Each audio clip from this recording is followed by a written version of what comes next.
নিত্যপণ্যের দাম চড়া বাজারগুলোতে বৃষ্টিতে ফলন নষ্ট, সরবরাহ ঘাটতি এবং জ্বালানি তেলের সংকটের প্রভাবে এমন বাজার পরিস্থিতি বলে জানিয়েছেন বিক্রেতারা। রাজধানীর বিভিন্ন বাজার ঘুরে ছুটির দিনের বাজার পরিস্থিতি সাইমুম জান্নাত প্রভা রিপোর্টে।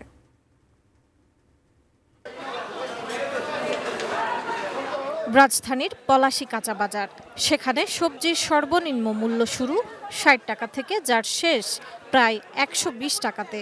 যেমন ধুন্দুল বিক্রি হচ্ছে ১২০ টাকা দরে।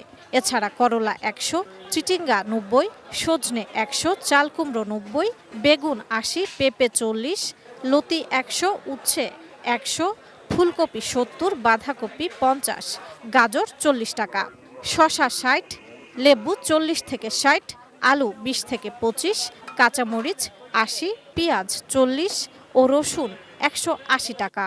যে আগের তুলনায় একটু বাজারের পরিস্থিতি একটু বেশি মনে হচ্ছে আমার কাছে। বৃষ্টিতে ফসল সব নষ্ট করে দিয়েছে, সেজন্য দাম বেশি।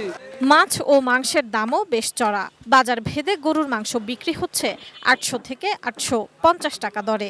এছাড়া পাকিস্তানি সোনালী মুরগি ৪৬০, ব্রয়লার ১৭০ এবং দেশি মুরগি ৬৬০ থেকে ৭০০ টাকা দরে বিক্রি হচ্ছে।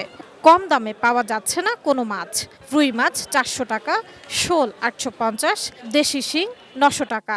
মাছ আমদানি বুঝছে, মাছ একটু কম, সেই কারণে মাছের দাম একটু বেশি। ঈদের পরে আমি দেখছি মাংসের দামটা একটু বেশি, বিশেষ করে মুরগির দাম। টাউন হল কাঁচা বাজারে গিয়ে দেখা যায় সেখানে সয়াবিন তেল বিক্রি হচ্ছে ১৯৫ টাকা দরে।